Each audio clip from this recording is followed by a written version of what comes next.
말씀 가운데는 초대교회가 어떻게 해서 부흥되었는가 라고 하는 것을 우리에게 가르쳐주고 있습니다. 우리 교회가 진정한 부흥을 원한다면 우리는 초대교회로 돌아가야 됩니다. 오늘날의 교회들이 모두가 다 이제 뭔가 성장하면서 교회가 전도하면서 한 곳만 초점을 바라보고 계속하고 있습니다.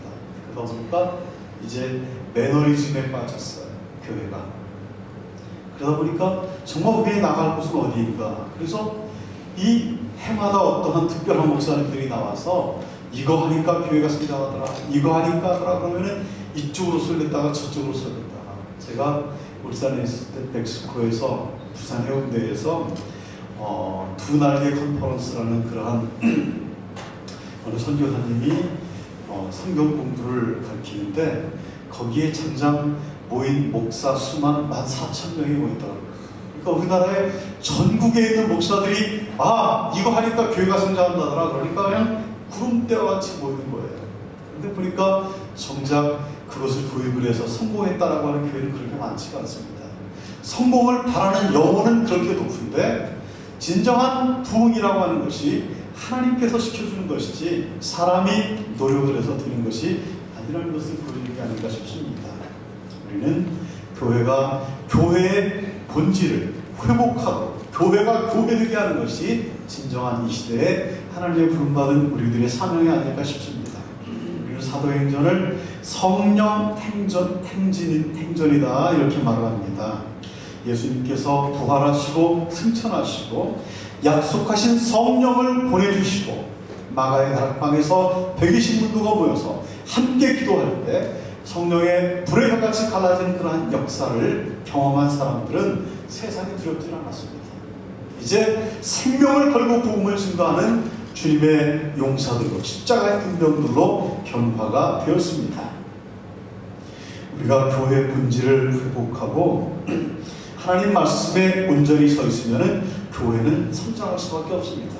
우리가 예수 그리스도의 향기를 풍겨내면 자연히 꽃을 보고서 나비가 날아오듯이 소문난 우리 세성교회로 모여들 줄 믿습니다.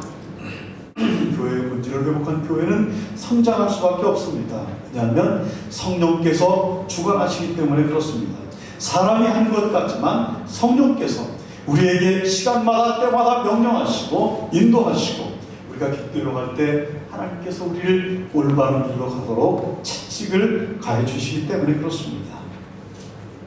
교회가 살아있다라고 하는 것은 곧 살아있는 식물은 자랄 수밖에 없기 때문에 교회가 성장을 해야 된다고 하는 것입니다. 성령께서 교회를 다스리니까 초대교회는 하나님을 두려워하는 마음이 부흥되어서 모이는 역사가 일어났습니다. 모여서 기도하고 찬송하고 말씀을 배우면서 교제를 나누는데 그 가운데 하나님의 은혜가 임했습니다.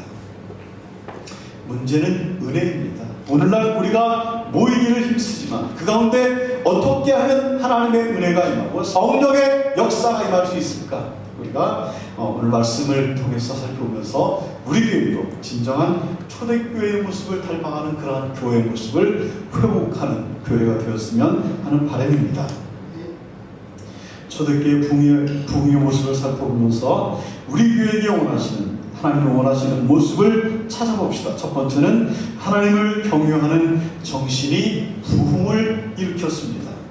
하나님을 경외한다라고 하는 단어가 이 모세가 시내산에서 그 돌판에 하나님의 계시를 받을 때 경외하는 마음, 경외라고 하는 것은 단순히 두려워한다는 마음과는 좀 차이가 있습니다.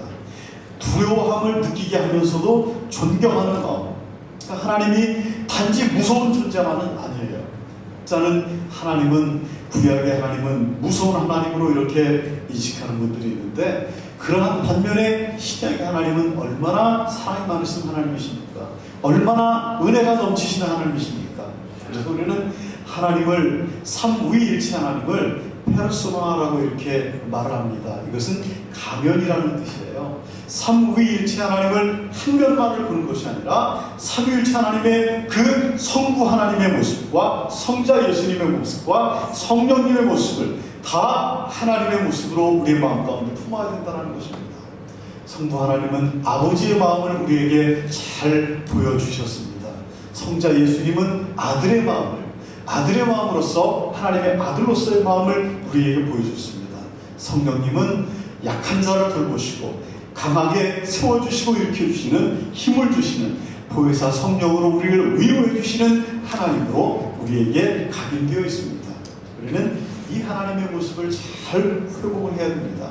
한쪽으로만 치우치게 되면 잘못된 길을 갈 수도 있습니다. 초대교회는 오순절 마가야 한방에서 120문 동안 모여서 성령의 강림 사건을 경험을 했습니다. 폭발적인 부흥의 역사를 경험을 했습니다. 그 부흥의 내용을 들여다보려고 하지 않을 때가 많이 있습니다. 우연히 있었던 일이었겠지, 설마라고 하면서 하나님의 역사를 설마로 생각하는 사람들이 있습니다.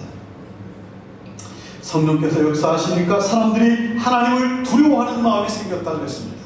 아, 하나님이 이렇게 놀라운 일을 하시는 분이구나, 사람이 할 수 없는 일을 하시는 분이 하나님이시구나, 그들은 깨닫게 되었습니다. 본문 43절의 말씀 가운데 보니까 사람마다 두려워하는데 라고 이렇게 말씀하고 있습니다. 우리는 지금 하나님을 두려워할 줄 모르는 시대를 살고 있습니다. 하나님이 계시는데 어떻게 이러한 일을 할 수 있을까? 하나님이 계시는데 어떻게 이러한 일이 벌어질 수 있을까? 끔찍한 일들을 많이 경험하고 있습니다. 그러나 우리가 진정 두려워할 것은 세상을 두려워해서는 안 됩니다. 하나님을 두려워하되 세상을 두려워해서는 안 됩니다. 왜냐하면 세상은 공중 권세 잡은 마귀의 세력이 끊임없이 하나님의 세력과 싸움을 하고 있기 때문에 할 수만 있으면 믿는 자를 삼키려고 우는 사자와 같이 입 벌리고 달려들고 있기 때문에 세상을 향해서는 우리가 담대할 필요가 있습니다. 그러나 하나님 앞에서는 조용히 내 자신을 돌아볼 줄 알아야 됩니다. 하나님을 경외하는 정신이 살아나게 되면은 우리의 도덕성, 양심의 기능이 회복이 됩니다. 우리는 하나님께서 우리의 마음 가운데 파란 불을 주셨는데 신호등이에요. 그래서 이것은 가면은 안 된다, 이것은 해서는 된다, 안 된다라고 우리에게 가르쳐주는 것이 양심의 푸른 신호등입니다. 그런데 이 성경에 보면 양심에 화인 맞은 자들이 있다고 그러는 거예요. 자기가 잘못을 하고도 잘못인 줄을 모르는 그런 사람들이 있다는 거예요. 이러한 사람들은 아무리 하나님의 능력을 나타내려고 해도 나타낼 수가 없습니다. 기적의 역사를 체험하려고 해도 체험을 할 수가 없습니다.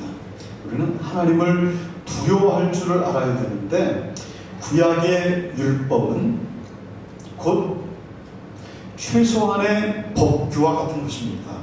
우리가 율법 하는데 율법대로 사는 것이 쉬운 것 같지만 율법대로 사는 것이 정말 어렵습니다. 예수님이 너희 마음 가운데 예쁜 여인을 보고 마음 가운데 음욕을 품는 자마다 입이 가늠했느니라. 그러면 돌에 맞아 죽어야 되잖아요. 여기 살아있을 사람 아무도 없잖아요. 우리가 율법이 쉬운 것 같지만 율법이 너무 어려운 것입니다. 안식일을 지켜라. 그런데 안식일을 아무것도 하지 않고 온전히 24시간을 하나님만 생각하면서 지켜야 되는 게 쉬운 일입니까? 어렵습니다.